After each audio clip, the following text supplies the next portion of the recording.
मैं ये कहना चाहता हूं कि शिक्षा विभाग में, और विशेषकर सरकार कह रही थी 1 लाख नौकरियां अभी दिसंबर जनवरी तक दे देंगे, 4 लाख नौकरियां दे देंगे। शिक्षा विभाग में मैं प्रेस नोट के माध्यम से आपको बता दूंगा कि 1,01,000 से अधिक पद आज भी रिक्त हैं।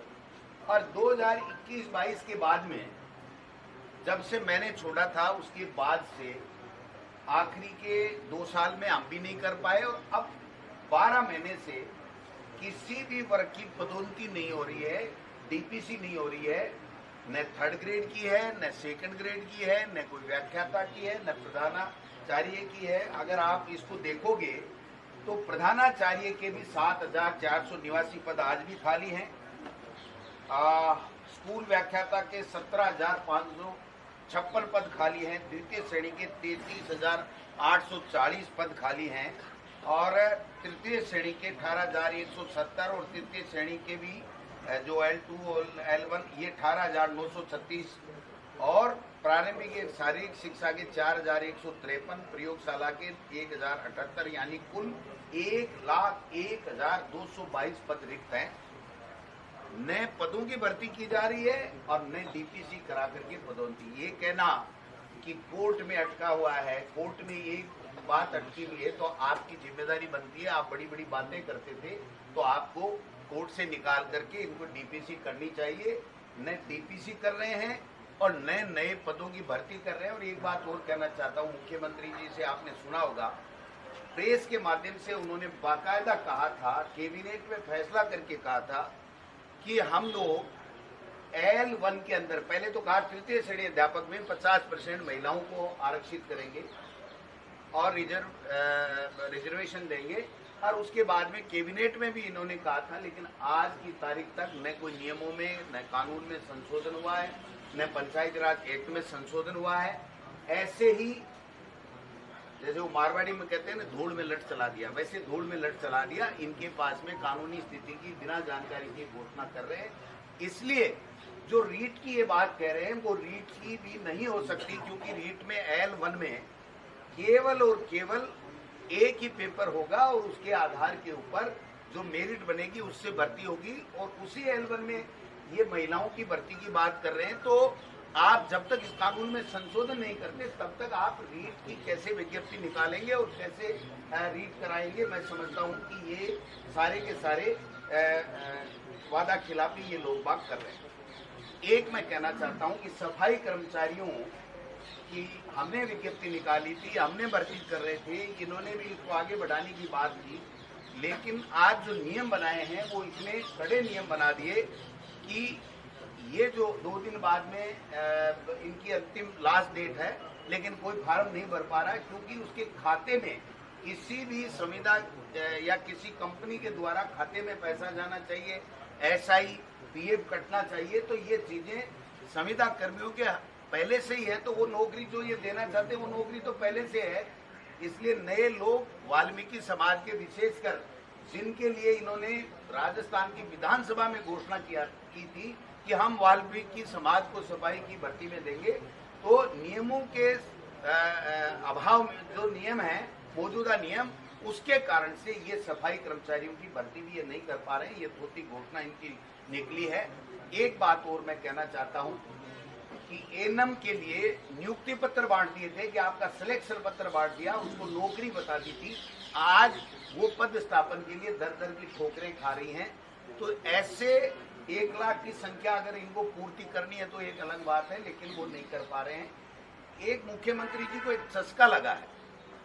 वो चस्का क्या लगा है, जो हमने कोरोना में मजबूरी के कारण से वर्चुअल जो किए थे हमारी सरकार के समय, उद्घाटन और शिलान्यास, अब मुख्यमंत्री जी सभी जगह से ये मंगवा रहे हैं कि कौन कौन से काम हो गए, कौन से का शिलान्यास करना है, कौन से का उद्घाटन करना है। और इस सरकार की वर्षगांठ के ऊपर वो पहले भी एक बार वर्चुअल कर चुके और दोबारा वर्चुअल करके मंत्रियों का, जनप्रतिनिधियों का, प्रधान, प्रमुख, नगर पालिका के अध्यक्ष, नगर परिषद के अध्यक्ष, नगर निगम के अध्यक्ष, सबके अधिकारों के ऊपर कुंडली मार के बैठना चाहते हैं, उनके अधिकारों को समाप्त करना चाहते हैं। और वर्चुअल उद्घाटन करके केवल हमारी सरकार के द्वारा किए गए, स्वीकृत किए गए और पूरे किए गए कामों के ऊपर अपने नाम शिला पट्टिका पर लिखवाना चाहते हैं, जो गलत है। हम लोग इसकी निंदा करते हैं, हम लोग इसकी जो है पुरजोर तरीके में विरोध करते हैं कि बड़े काम जो मुख्यमंत्री के लेवल में हो, बजट की कोई घोषणा में हो, वो अगर कार्य अगर मुख्यमंत्री जी करें और वो जाकर के वहां फील्ड में करें तो उसका एक मैसेज जाता है। लेकिन अगर हमने कोई पीएचसी कराई, सब सेंटर कराया, स्कूल का कमरा कराया और छोटे छोटे जो काम कराए, जो एमएलए अपने क्षेत्र में जाकर के इस बहाने लोगों के बीच में जाता है, उद्घाटन करता है, शिलान्यास करता है, फिर वहां पर घोषणाएं भी लोगों की आती हैं, उसके ऊपर ये उनके अधिकारों के ऊपर कुठाराघात करने का काम है। फिर ये मंत्री जब जिलों में जाएंगे तो क्या करेंगे? चाय बिस्कुट करके कलेक्टर के आ जाएंगे तो फिर फील्ड में किस मुंह से जाएंगे? तो इसलिए मैं ये कहना चाहता हूँ, निवेदन करना चाहता हूँ कि मुख्यमंत्री जी को वर्चुअल नहीं करके, जो मुख्यमंत्री है वो मर्जी है जो करे, हमें इसमें कोई ऐतराज नहीं है, लेकिन वो स्थानीय जनप्रतिनिधि जो एमएलए एमपी होता है उसको साथ ले, वो स्वयं जाएं और जाकर के अगर उद्घाटन करें कोई बड़े प्रोजेक्ट का तो बात समझ में आती है। लेकिन एक तरीके से पूरा का पूरा कोलैप्स सिस्टम को करने के लिए केवल कांग्रेस सरकार के समय में जो कार्य स्वीकृत हुए और चालू हो गए, उन कार्यों पे अपनी नाम पट्टिका, क्या डर है मुख्यमंत्री जी को कि ये हट रहे हैं? कैसे इतनी आनंद फानन में नाम मंगा करके जिला कलेक्टरों को ये कहा जा रहा है कि आप एक भी कोई भी दूसरा उद्घाटन नहीं करेगा जब तक हमारी सरकार, मुख्यमंत्री जी सारे के सारे एक साथ 10,000, 5,000, 20,000 का शिलान्यास करेंगे और वो जो उद्घाटन करेंगे। तो मैं समझता हूँ ये परंपरा पहले कभी नहीं रही है। बड़े कामों का मुख्यमंत्री करते हैं, लेकिन ये नई परंपरा डाली जा रही है जो ठीक नहीं है। जनप्रतिनिधियों के जो अधिकार है उनके ऊपर जो है अंकुश लगाया जा रहा है, इसका हम लोग विरोध करते हैं। उपचुनाव चल रहे हैं, उपचुनाव में दीपावली का जो पर्व था उसमें सब लोग अपने अपने क्षेत्र में अपने अपने लोगों के बीच में थे। अब चुनाव परवान चढ़ चुका है और मैं आपको फिर कह रहा हूं कि भारतीय जनता पार्टी सुनने रहेगी। इनके सारे के सारे जो दावे हैं वो धरे रह जाएंगे, क्योंकि इन्होंने 10 महीने तक सबको ठगने का काम किया है, चाहे वो नर्मदा के पानी की बात को लेकर के, चाहे ईआरसीपी की बात को लेकर के, चाहे 1 लाख लोगों को नौकरियां देने की बात को लेकर के, चाहे अच्छी चिकित्सा व्यवस्था की बात को लेकर के, चाहे और कोई दूसरे मुद्दे को लेकर के, महंगाई कम करने के मुद्दे को लेकर के, चाहे जो पेट्रोल हरियाणा के बराबर करने को मुद्दे को लेकर के, सारे के सारे मुद्दों पे इन्होंने एक भी काम नहीं किया है। इसलिए इनको सबक सिखाने वाली है और इनकी जो तानाशाही है, जो ईडी, सीबीआई, इनकम टैक्स के द्वारा ये डरा धमका करके अपना शासन जमाना चाहते हैं, उसके ऊपर जनता अंकुश लगाएगी। ये मैं निवेदन करना चाहता हूँ। भाई साहब, आज बीजेपी में कई नागौर जिले से जिलाध्यक्ष आपके कांग्रेस के, उन्होंने बीजेपी ज्वाइन की है। कांग्रेस के जिलाध्यक्ष ने? हाँ, पूर्व जिलाध्यक्ष ने आज बीजेपी ज्वाइन की है। उनके कारण से तो खराब हो रही थी वहाँ कांग्रेस। अच्छा है ना, चलेंगे तो हमने तो पहले ही जय हुआ मान लिया था। जो लोग काम नहीं कर रहे थे, जिनकी जनता में पकड़ नहीं है, उन लोगों को हमने तवज्जो नहीं दी, तो वो कहीं भी जाए हमें क्या फर्क पड़ने वाला? आप बताइए। जो गया है उसका नाम आपको पता हो, कभी आपने जिंदगी में कांग्रेस की 15 साल 20 साल में उसको कभी कांग्रेस के कार्यक्रम में आप में से किसी मीडिया ने देखा हो, कहीं अखबार में, किसी इलेक्ट्रॉनिक मीडिया में नाम आया हो तो बता दो। वो घर बैठे बैठे दुकान चला रहे थे, उनकी दुकानें बंद कर दी हमने, तो वो चले गए, जाने दो, कोई दिक्कत नहीं। और कार्य करता है हमारे सर। कांग्रेस के साथ मैं कह रहा हूँ ना, बीजेपी 0 आ रही है। सर, आप बार-बार बीजेपी की बात कर रहे हैं, कांग्रेस का क्या हाल होगा? क्योंकि देवी उनियारा की सर आप बताओ, बीजेपी 0 आएगी तो क्या होगा? नहीं सर, क्योंकि फील्ड में आरएलपी भी है, उसके साथ कांग्रेस गठबंधन नहीं कर पाई। फील्ड में नहीं, विधानसभा में पहले भी नहीं रहा कभी। सर, बीजेपी लोकसभा में था, लोकसभा में आज भी है। देवी उनियारा में आपके नरेश मीना छोड़ के चले गए, आप तो चले गए तो वो भुगतेंगे, क्या फर्क पड़ेगा? जनता थोड़ी साथ देगी उनका। सर, आपको नुकसान नहीं होगा देवी उनियारा से? देखिए, ऐसा है, जनता सब समझती है। कि कभी कहीं से कभी कहीं से कभी कहीं से, और चाहे जैसे बात करके अगर वो जनता के बीच में जाते हैं, कोई भी व्यक्ति हो, तो उसको जनता अपना समर्थन नहीं देती है। जनता उसी को समर्थन देती है जो लोग जनता के बीच में रह करके जनता की बात करते हैं और जो स्थायी होते हैं, जनता के मुद्दों की बात करते हैं। ऐसे यहाँ से यहाँ, यहाँ से यहाँ, यहाँ से यहाँ, अभी यहाँ, अभी यहाँ, ऐसे लोगों को समर्थन नहीं। झुंझुनू और रामगढ़ सीट में परिवारवाद का आरोप लग रहा है। ब्रजेंद्र ओला सांसद, उनके बेटे हम तो पहले ही देते आए परिवारों को। बीजेपी कह रही थी, बीजेपी ने पिछले कांग्रेस की सरकार के समय जो भी लोग चुनाव हुए उसमें एक राजसमंद को छोड़ करके कहीं नहीं दिया कि हम परिवारवाद को नहीं लेंगे। और आज जगमोहन मीना जी बहुत मोटा उदाहरण है, बहुत परिवारवाद का बहुत मोटा और बहुत बड़ा उदाहरण है। चाचा, भतीजा, डॉक्टर साहब सब लड़ रहे हैं। कांग्रेस की राह पे चल पड़ी है बीजेपी से। बीजेपी की क्या, कांग्रेस का क्या मुकाबला करेगी? बीजेपी तो खत्म होने जा रही है। वैसे भी किरोड़ी और आपका साडू भाई वाला रिश्ता खत्म हो गया क्या? कैसे?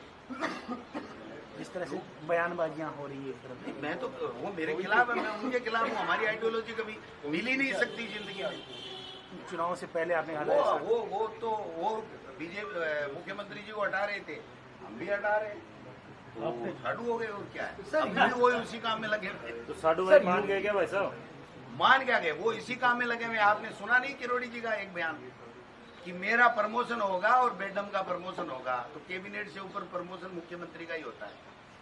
कैबिनेट बनाने से कोई प्रमोशन होता है क्या? सर, हो सकता है तीसरा उप मुख्यमंत्री बन जाए राजस्थान में। उप मुख्यमंत्री कैबिनेट मंत्री होता है, इससे ऊपर कुछ नहीं होता। दोनों को पूछ लो कितनी चलती, तो उप मुख्यमंत्री है ना। कैबिनेट मंत्री जितनी में नहीं चलती, राज्य मंत्री जितनी चलती। सर, गहलोत साहब और पायलट साहब इकट्ठे आएंगे सर एक मंच पे प्रचार? सारे एक मंच में ही है भाई साहब। रोजाना दीपावली की रामाश्यामा होती है, सब एक साथ ही है। महाराष्ट्र में एक साथ ही है। अपन चलेंगे दोनों एक साथ, चाय नाश्ता करवाऊंगा और साथ बैठे। बीजेपी ने यूपी में 700 सीटों के ऊपर क्या तैयारी? क्यों नहीं, कहाँ जाएंगे, क्या क्या सब जगह ही जाएंगे। साथ के अलावा तो अभी जाने का कोई मतलब नहीं है। सातों जगह हमारी टीमें लगी हुई है, कार्यकर्ता लगे हुए हैं, पदाधिकारी लगे हुए हैं। हम खुद भी जाएंगे, सारे लोग आएंगे जो स्टार प्रचारक हैं या जो लोकल लीडरशिप है, वो सब पूरे चुनाव में मुस्तैदी के साथ में काम कर रही है और अच्छे परिणाम आए। सर, यूपी से एक नारा निकला, आपने भी सुना होगा, बटोगे तो कटोगे। इत्तेफाक रखते हो? इनके पास सामान ही इतना ही है, लड़ाओ भिड़ाओ, इस तरीके की धार्मिक उन्माद फैलाने की बातें करो। इनकी कोई नीति नहीं है। इनका एक ही काम है कि आप तो हिंदू मुस्लिम करो और अपनी राजनीतिक रोटियां सेको, जो अब ज्यादा दिन नहीं चलेगा। अब खत्म हो गया इनकी बात। नरेश मीणा का भी निष्कासन नहीं हुआ, क्या वो प्राइमरी मेंबर नहीं है? जिला कांग्रेस कमेटी से जो ही प्रस्ताव आएगा उसके 30 मिनट के अंदर फैसला हो जाएगा। प्राइमरी मेंबर है नहीं है तो हमने पट्टा पहनाया था तो कांग्रेस में तो है ही, अब कैसे मना कर दूं? मैंने खुद नहीं पहनाया था। लेकिन वहाँ के लोकल ब्लॉक अध्यक्ष, जिला कांग्रेस कमेटी, किसी भी संगठन के वहाँ से जो ही आएगा क्यों ही हम कार्रवाई करें। सर, उन्होंने केसी मीना जो वहाँ के कांग्रेस के उम्मीदवार हैं उनको लेकर और हरीश मीना को लेकर कई गंभीर बातें कही। फालतू की बातें सब बकवास तो है। पैसा लेके भारतीय जनता पार्टी इस तरीके के प्रोपोगंडे फैलाती रहती है, इसमें कोई सत्यता नहीं है। कांग्रेस में ईमानदारी से टिकटें मिलती है, कभी भी कांग्रेस में बीजेपी की तरह इस तरीके का खेला नहीं होता। भाई साहब, झुंझुनू के अंदर लगातार है एक विशेष समुदाय के लोग विरोध कर रहे हैं। उनका नहीं कर रहा है। उनका ये कहना है कि बीजेपी हो या कांग्रेस, कोई भी दल हो, यदि हमारे समुदाय विशेष को मौका नहीं दिया जाता प्रतिनिधि, ऐसा कुछ भी नहीं है। जो फॉर्म भरा था उन्होंने ईमानदारी के साथ में अपना स्व विवेक से फॉर्म उठा लिया और वो ओला जी के साथ में है, अमित ओला जी के साथ में प्रचार कर रहे हैं पूरी तरीके से। वहाँ कांग्रेस का वोटर नेता एक भी कांग्रेस के खिलाफ काम नहीं गोधरा को लेकर के जो एजुकेशन सिस्टम से चैप्टर हटाए गए थे, उसकी हकीकत क्या है? कब किया गया इनका? आप कहते हैं आपके समय एनसीईआरटी लागू कर दिया गया था और अभी ये चैप्टर पाठ्यक्रम है ही नहीं, पाठ्यक्रम का हिस्सा नहीं है, क्योंकि वो दिलावर जी बता नहीं पाएंगे, उनको नॉलेज नहीं है। 10 महीने हुए हैं अभी इनको, तो अभी दूसरे कामों में लगे हुए हैं। शिक्षा विभाग पे जब फोकस करेंगे तो ध्यान में आएगा। ये भारत सरकार बुक्स खरीदने के लिए संस्था के माध्यम से फंड देती है। और उसके माध्यम से वो पुस्तकें खरीदी जाती हैं, लाइब्रेरी में रखी जाती हैं, जिससे बच्चे पढ़ सकें। ये मेरे समय में 11 करोड़ रुपए का फंड आया था, हमने ये किताबें नहीं खरीदी थी, एक बात। उसके बाद में जब इनका शासन आया, कल्ला जी ने भी नहीं खरीदी, इनका शासन आया तो आनंद फानन में इन्होंने जो किताबें खरीदी हैं, उन किताबों में से कोई पुस्तक है जो ये जो चर्चाएं चल रही हैं। तो मंत्री जी कह रहे हैं कि भाई हमने वापस मंगाई, इतने से वो बच नहीं सकते। खरीदी उन्होंने ही है, उनके समय में ही खरीदी गई है, उनको ध्यान रखना चाहिए था। इस तरीके की पुस्तकें बच्चों में नहीं बंटनी चाहिए, ये सुनिश्चित करने का काम इस सरकार का है, वो भी डोटासरा का नहीं। उन्होंने एक बात कही थी कि उन्होंने ही ये किताबें छांटी थी, इन्होंने अनुमोदन किया था। वो सार्वजनिक रूप से मंत्री हैं आज, तो मंत्री हैं तो सारा रिकॉर्ड उनके कब्जे में है, उनके अधिकार क्षेत्र में है। उनको बताना चाहिए कि ये गोविंद डोटासरा के ये हस्ताक्षर हैं और ये इन्होंने अनुमोदन किया था। तब मैं आपके सामने दोबारा आकर के और जो मुझे कहना कह दूंगा, लेकिन ये कहना बिल्कुल गलत है। उनके समय में वो किताबें खरीदी गई, उनको जिम्मेदारी लेनी चाहिए और उसे को ठीक कैसे किया जा सकता है, इस दिशा में उनको बात करनी चाहिए, अनर्गल आरोप लगाने के बजाय। सर, अधिकारियों के हवाले से बात सामने आ रही है कि बाजरे पर जो एमएसपी की बात कर रहे थे, 4000 करोड़ रुपए सेंट्रल गवर्नमेंट ने एमएसपी के नहीं दिए, इसलिए 2670 रुपए प्रति क्विंटल के हिसाब से नहीं खरीदा जा पा रहा है। केंद्र एमएसपी के लिए पैसा नहीं दे रही है। इन्होंने संकल्प पत्र में क्यों लिखा? बीजेपी का संकल्प पत्र है ये, और बीजेपी की डबल इंजन की सरकार है, तो जिम्मेदारी तो इन्हीं की बनती है। इन्होंने सोच समझ के नहीं लिखा था क्या? भजनलाल जी तो उस वक्त उस भूमिका में थे ही नहीं कि लिख दें। इसलिए बीजेपी का जो शीर्ष नेतृत्व है उनके द्वारा तैयार किया गया है, तो उनकी जिम्मेदारी बनती है कि वो उस संकल्प पत्र में किए गए वादे को पूरा करें। ये कह करके कि केंद्र सरकार नहीं दे रही है, तो फिर ये यमुना वाला पानी कैसे दे देंगे, ERCB कैसे दे देंगे, जिलों को खत्म करने की छूटें कैसे दे देंगे, 1 स्टेट 1 इलेक्शन की कैसे इनको संशोधन करके दे देंगे। तो ये कहना किसानों के साथ में धोखा है। तो मिड डे मील में कैसे मिलेगा बच्चों को श्री अन्न? कब मिले रहा है? तो वो दूध ही बट रहा है, वो दूध ही चालू रह रहा है।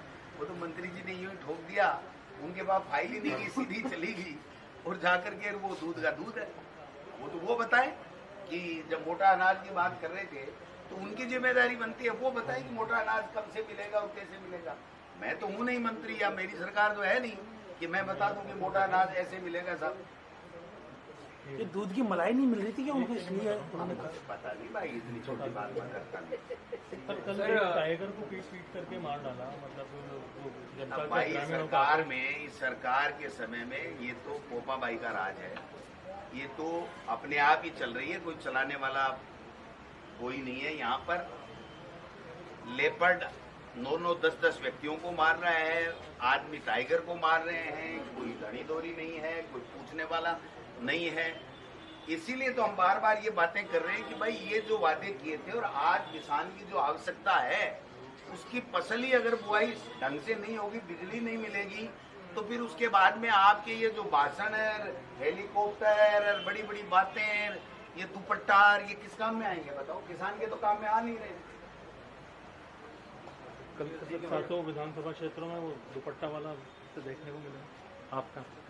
सर, ये शिक्षा विभाग, बीजेपी को नींद ही नहीं आ रही है इस चक्कर में। शिक्षा विभाग के द्वारा 35-35 हजार रुपए का बोनस देने की बात कही जा रही थी कुछ जो कर्मचारी हैं उनको, और वो पैसा जो है जो एग्जाम्स करवाने के लिए जो पैसा लिया गया था स्टूडेंट्स में से, कहा जा रहा था, ऐसा आरोप लग रहा था कि उनमें से पैसा बोनस में बांट दिया। भाई शिक्षा विभाग के बारे में शिक्षा मंत्री को पता नहीं, मुख्यमंत्री को पता नहीं, तो आप ही कभी कोई बात पूछो शिक्षा विभाग के बारे में तो अधिकारियों के साथ में चर्चा करना, जिससे सही इनपुट आ सके। सर, बाल मुकुंदाचार्य का एक विषय सामने आ रहा था, जिस तरह से उन्होंने जगह जगह जाकर एक तरह से आरोप ही लग रहा था कि मस्जिद के अंदर घुस गए, औरतों के साथ अभद्र व्यवहार किया।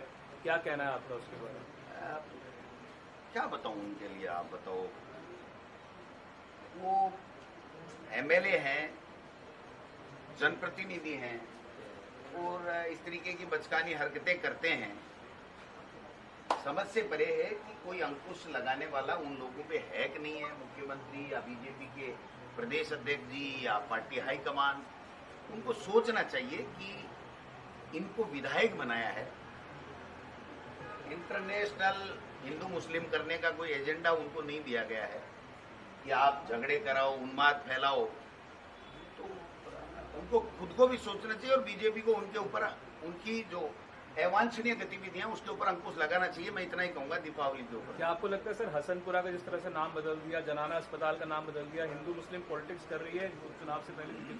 अब भाई इनके पास एजेंडा ये दूसरा है ही नहीं। दिल्ली वालों से बात कर लो चाहे जयपुर वालों से बात कर लो, दूसरा कोई एजेंडा ही नहीं है इनके पास। ठीक है साहब, थैंक यू। अभी भी बानूबंदाचारी एक महिला को लेकर बैठे कमिश्नरेट में और उनका आरोप है कि लव जिहाद हो रहा है, तो हर बार इस तरह की चीजें लेके आते हैं। मैं कह रहा हूं ना, वो एक विधायक की गरिमा को गिरा रहे हैं। आप लोगों को भी उनके इन हरकतों के ऊपर संज्ञान नहीं लेना चाहिए, मैं समझता हूं। और भारतीय जनता पार्टी को अतिशीघ्र संज्ञान लेना चाहिए कि उनको हिदायत दें कि आप इस तरीके की अमर्यादित बातें नहीं करें, अमर्यादित गतिविधियों नहीं करें। यही कह सकते हैं हम।